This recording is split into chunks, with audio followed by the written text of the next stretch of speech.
મિસલ પાઉં બનાવવા પહેલાં મગ, ચણા, તુવેર, વટાણા બાફી રાખીશું.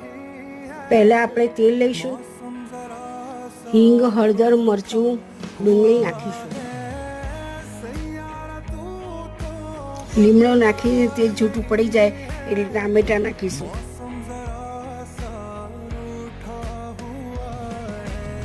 કોથમીર, મરચાં, લસણ, ટોપરું ને ક્રશ કરીશું અને નાખી દઈશું.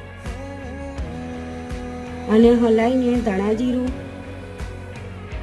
મરચું, હળદર, મીઠું નાખી ગરમ મસાલો નાખી અને હલાવી દઈશું. બાફેલું કઠોળ નાખીને થોડુંક પાણી નાખી દઈશું. અડધું લીંબુ નીચોઈને હલાવી દઈશું. મિસલ પાઉં તૈયાર.